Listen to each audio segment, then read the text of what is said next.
Bonjour à tous et bienvenue pour ce nouvel opus de Pour quelques couronnes de plus. Au menu aujourd'hui, une partie contre Trip et ses Ménotes. Alors il va y avoir deux rapports à suivre. D'abord une partie contre Tira et la suivante sera contre Créos 3. Donc j'ai perdu le jet pour savoir qui commence et je laisse la main à Trip. Donc bonjour à tous, donc pour cette première partie je joue avec ma liste Tira que j'espère adapter à affronter Osroom avec pas mal de styles, les Hydrians qui peuvent dig in et également les Jacks qui seront immunisés au tir non magique et enfin le sort qui permet de remove from play. Donc je me déploie central et avec les unités en déploiement avancé que je vais pouvoir adapter à l'adversaire. Pour la fin de mon déploiement, je place donc les Dotters en face de la partie dégagée et les Hydrians côté forêt. Pour mon premier tour, je commence par activer Tira qui va lancer Silence of Death sur les Dotters, Occultation sur les Vengeurs et Gate of Death sur elle-même. Les Dotters qui s'avancent le plus possible pour menacer l'unité de nains qui se trouve le plus haut. Pour le reste, les unités courent pour se mettre en place, donc les Hydrians qui restent assez loin et en bordure de zone. Tira qui reste bien excentré pour se mettre hors de portée et obligé à bouger pour lui tirer dessus. Et les Vengeurs que je fais monter tout en haut. Dans la liste de Trip, ce qui me fait vraiment peur, entre guillemets, ça va être les Sœurs sous Silence of Death. Je vais essayer de m'en occuper le plus vite possible. Le problème, c'est qu'avec Tira, ils ont Vengeance. Donc, faut que j'essaye de faire mal un maximum pour pas perdre trop de mains derrière. Parce que les petites sœurs, là, les Daughters, ça fait 2 attaques chacune, ça fait 1 point de vie auto, donc l'armure des nains, peu importe, même sous fit. Et ça remove from play, donc ça bloque ma BE entre guillemets. Donc je vais utiliser mes deux BE pour faire apparaître des figurines grâce à Periscope, donc ça enlève le Steals. Je vais tirer, alors il va y avoir du Blaster, de la Battle Engine. Je vais tuer de mémoire, ça doit être 3 sorts en tout. En bas, l'autre Battle Engine a tiré un petit peu sur les Hydrians, je commence à les abîmer un petit peu. Avec mes nains, je vais rester assez conservateur, surtout en haut, à cause de Silence of Death toujours. Donc je vais laisser quelques nains à portée, ça va être les victimes sacrificielles, et le reste des nains sera prêt à charger en contre-attaque. Sinon, ça va être du positionnement, j'attends de voir un petit peu comment va se positionner Trip, pour pouvoir contre-attaquer, essayer de prendre le maximum de choses. Donc voilà, et je laisse la main à Trip pour le deuxième tour. Alors pour mon deuxième tour, je commence par activer la vengeance des auteurs, puisqu'elles ont déjà perdu des copines. Également l'apparition de End of Vengeance. Donc là je regarde combien je peux en envoyer pour essayer déjà de commencer à retirer du jeu quelques nains. Donc j'arrive à en retirer 3 ou 4 de mémoire, ça doit être 3. Et je tape un peu la poule pour commencer à l'amoindrir. En bas, le bouquin qui se met au milieu, qui met pas de chaos, pas de stationnaire. Les chouars qui chantent toujours pas de tir non magique sur les jacks. End of Vengeance qui s'avance pour menacer une des premières BE. Les cavaliers qui rentrent un petit peu dans la zone pour commencer à menacer de marquer des points. Les Hydrians qui commencent à mettre quelques tirs légers sur la poule. Et Initia qui continue à rester hors de portée de tir direct. Tira qui se cache derrière la forêt, accompagné de son jack. Début de mon tour 2, je prends un petit peu de temps pour réfléchir parce que je me dis que c'est ce tour-ci que je vais essayer de faire la différence. Il y a deux choses qui me gênent, donc je vous ai dit il y a les sœurs, mais ça les sœurs je vais pouvoir m'en occuper là.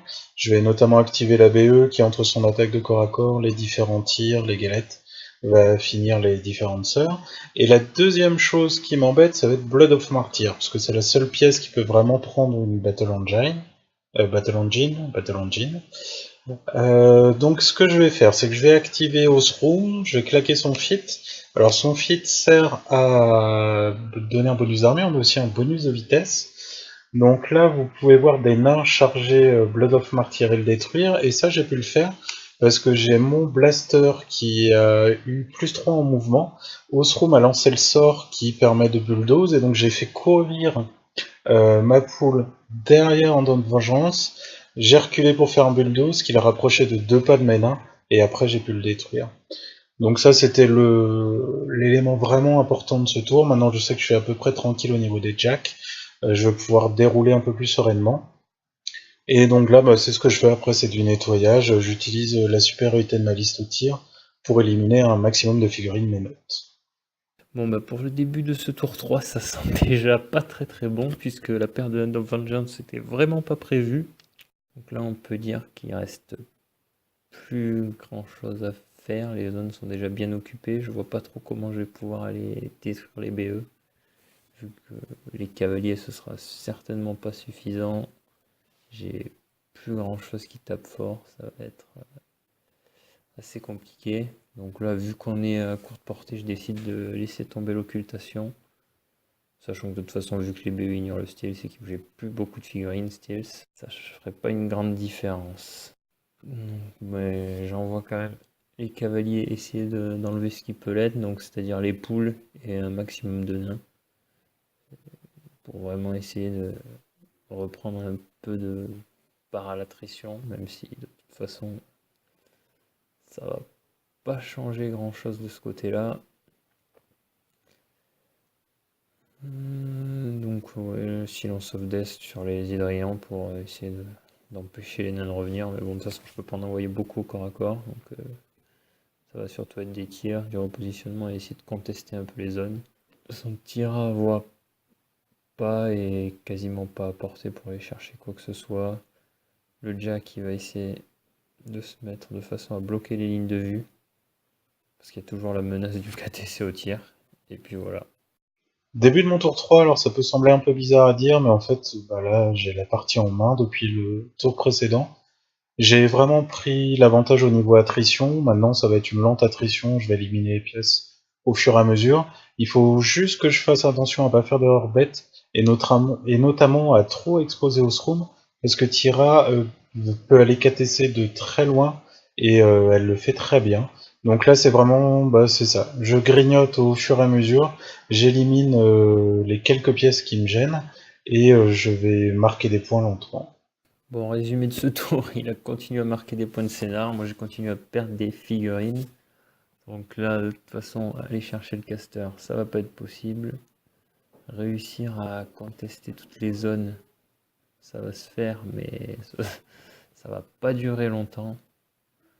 Donc là, vraiment, il me reste un cavalier qui peut aller tenter la gloire d'aller chercher un maximum de nains.